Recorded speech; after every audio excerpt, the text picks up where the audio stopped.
안녕하세요, 유범준입니다. 예, 유통관리사 이제 2018년도 4과목이죠. 유통정보를 보려고 하는데요. 지금 이제 요거 이제 유통정보.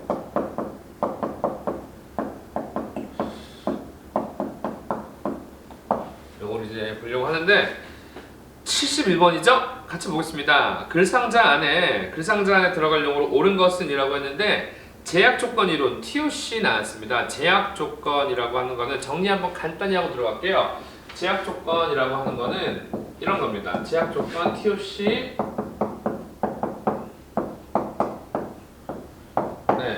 말 그대로 공정상에 어떤 업무를 진행함에 있어서 제약이 되는, 즉 딱 가다가 걸리는 이런 제약이 되는 어떤 사항들을 없애자라고 해서 좀 더 효율적인 공정을 유지하자 라는 취지로 만들어진 이론입니다. 그래서 키워드를 첫 번째 찾아보시면은 제약 요소, 제약이 걸린다, 즉 딜레이가 걸리거나 뭔가 방해가 일어난다 이런 개념인데, 이런 제약 요소 제거,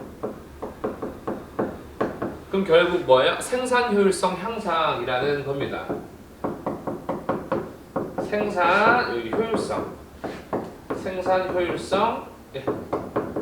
향상이라는 거예요. 근데 요거 이제 중요한 포인트는 그겁니다. 누가 만들었는지 골드렛, 이 골드렛이라는 사람이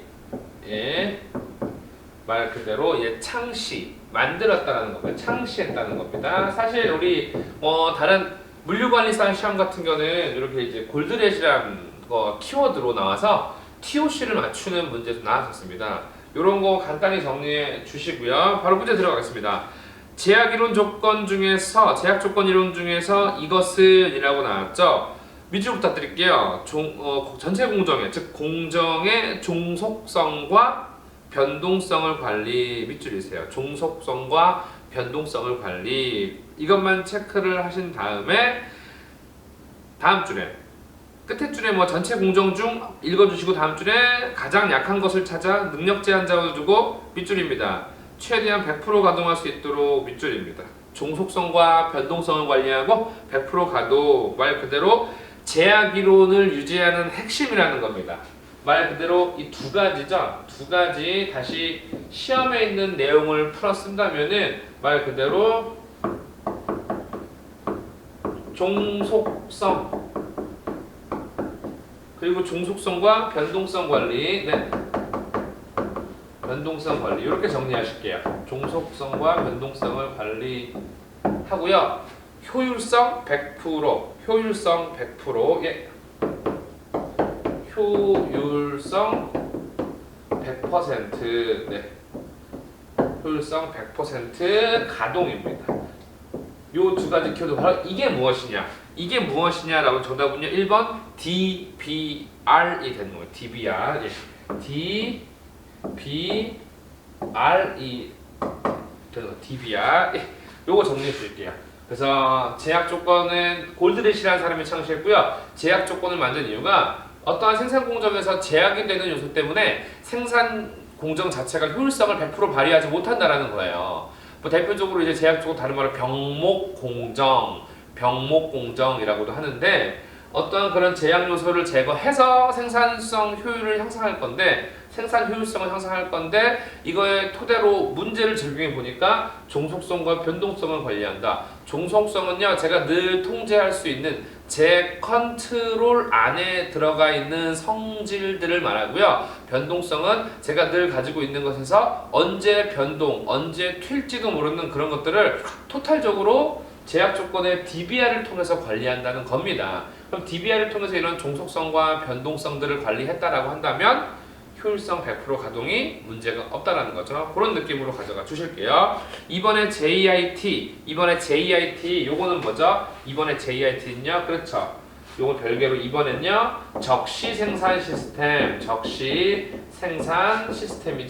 적시 생산 시스템. 이번에 요거를 다른 말로 뭐라 그래요? 칸반 시스템이라고 하죠.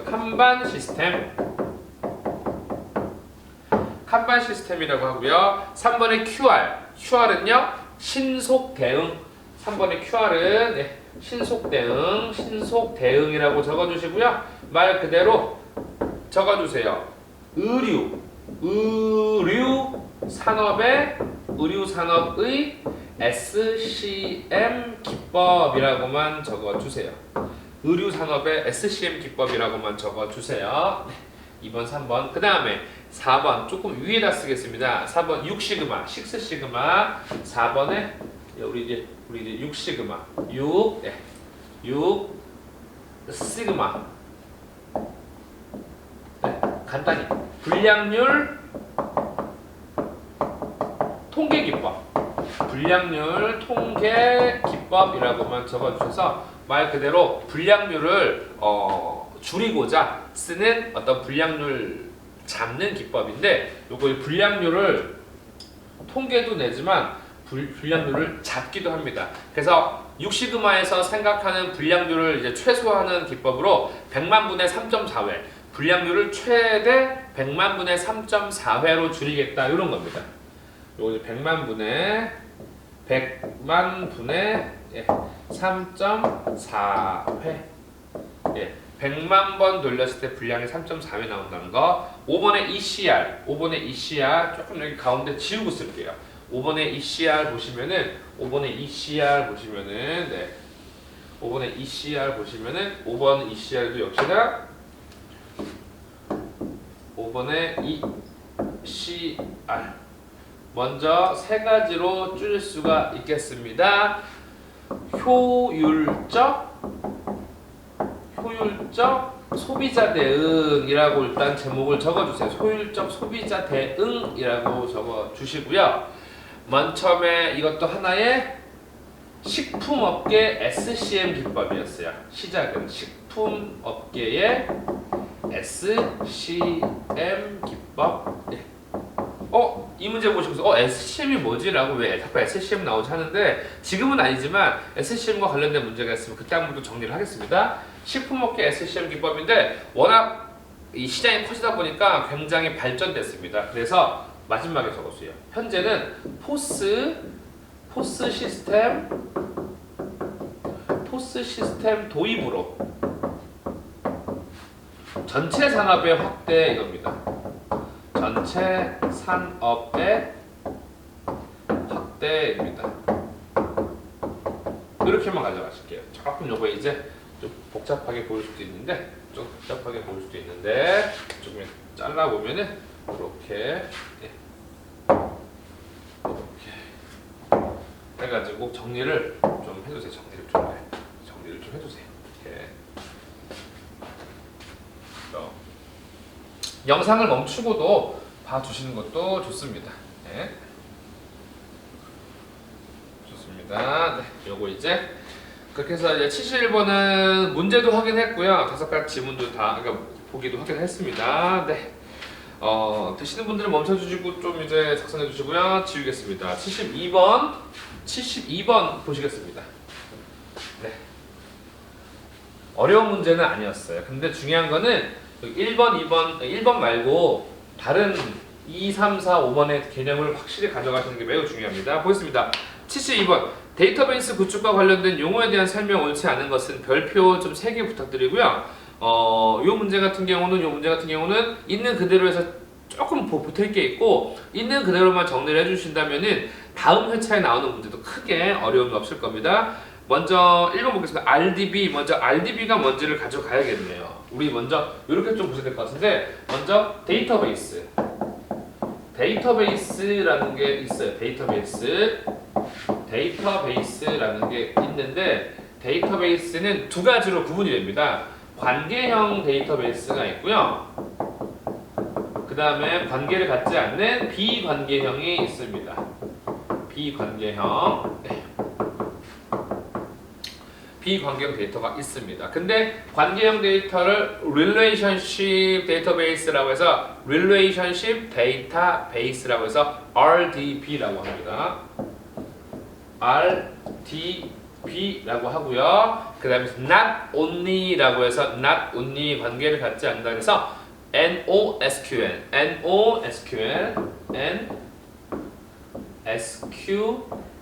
NoSQL이라고 해요. 비관계형 데이터는 NoSQL이라고 부릅니다. 예, 그래서 그렇게 보시는데 중요한 거는 이제 관계형 데이터베이스와 비관계형 데이터베이스의 포인트인데 말 그대로 간단하세요. 이렇게 또 두 개로 구분이 됩니다. 말 그대로 이제 이곳에는 말 그대로 관계형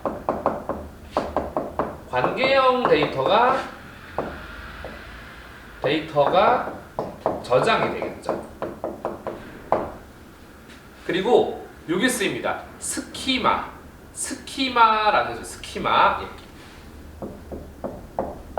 스키마가 고정이 되어 있죠. 스키마가 고정. 네. 스키마가 고정. 두 번째는 말 그대로 예.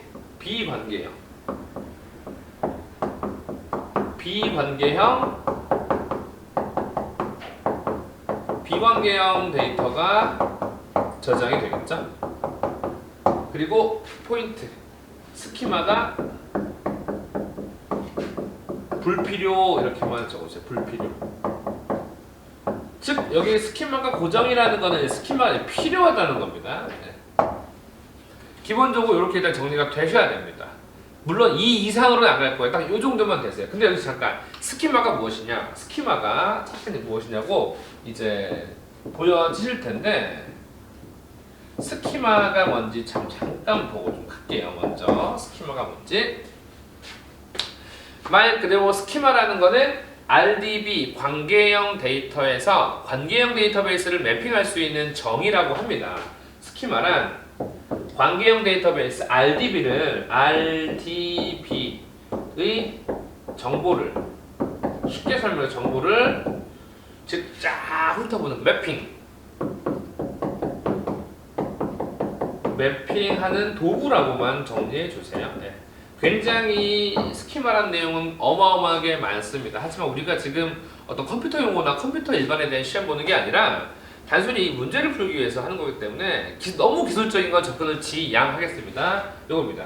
근데 이런 스키마가 어디에만 있다라는 거예요? 예, RDB에. 그 스키마가 이제 RDB에만 있다라는 거 한번 가져가 주시고 바로 문제를 들어가 보겠습니다. 이거 한번 또 화면 멈춰 주시고 좀 적어 주시고요. 보겠습니다. 1번.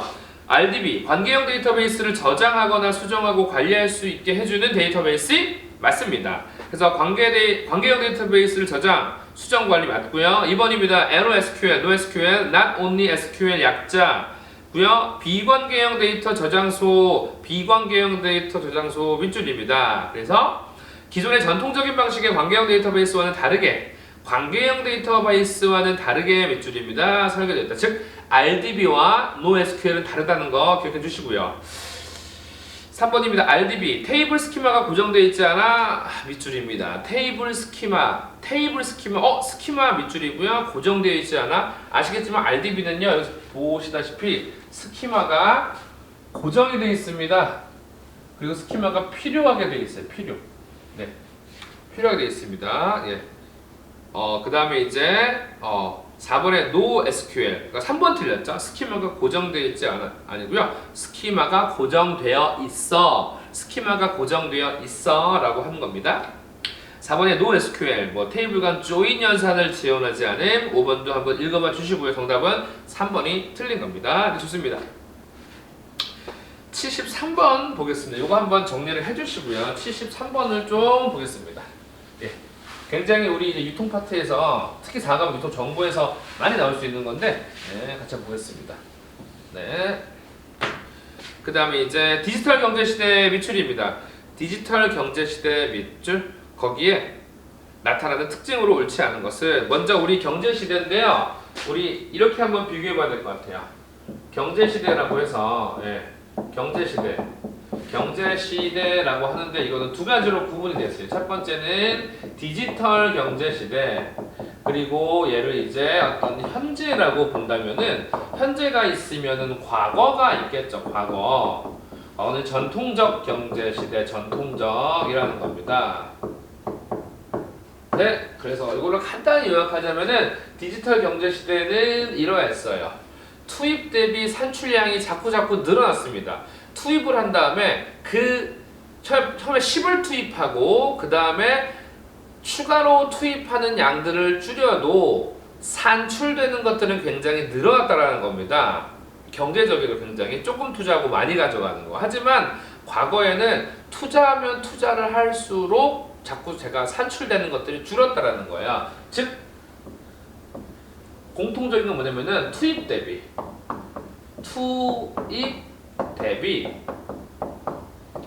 쉽게 설명해서 과거에는 투입 대비 산출량이 감소했다. 하지만 투입 대비 산출량이 증가한다. 이런 게 이제 경제 시대를 기준으로 디지털 경제 시대와 전통적 경제 시대의 구분점이라고 할 수 있을 겁니다.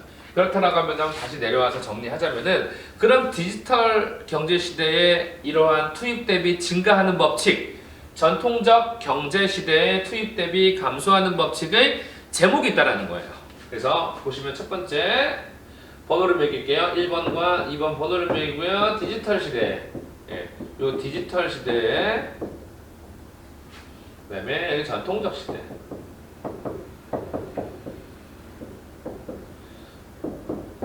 디지털 시대에는 투입 대비 증가한다. 수확체증의 법칙. 증가하니까 증입니다. 수확체증의 법칙. 네. 수확체증의 법칙이고요. 계속해서 감소한다라고 해서 수확체감의 법칙. 그렇습니다. 수확 체감 감소하다 감의 법칙입니다. 그리고 체감 두 가지를 좀 기억을 해주세요. 이 개념을 우리가 바로 문제 들어가 보겠습니다. 1번, 4번 보시면요. 그러니까 지금은 문제에서 디지털 경제 시대를 묻고 있는 겁니다. 4번 보시면요. 생산 요소의 투입량을 증가시킬 때 그 생산 요소의 추가적인 한 단위의 투입이 발생시키는 추가적인 산출량의 크기가 점점 계속 투입을 발생시키고 추가적인 산출량의 크기가 점점 감소되는 현상이 나타난다. 이거는 디지털 시대예요? 전통적 시대예요? 전통적 시대의 수학 체감 법칙을 말하는 겁니다. 감소란 말을 증가로 바꿔주시면 크게 문제가 없는 정답, 맞는 문장이 되겠죠? 나머지 문장은 말 그대로 디지털 경제 시대에 해당하는 것들이니 한번 여러분들이 가볍게 읽어봐 주시면 좋겠습니다. 예, 세 문제 핵심 정리와 더불어서 문제 한번 풀어봤는데 잠시 요거 이제 여기 잠깐 쉬었다가 이어서 바로 74번 풀어보겠습니다. 여러분 쉬었다 하겠습니다. 수고하셨습니다.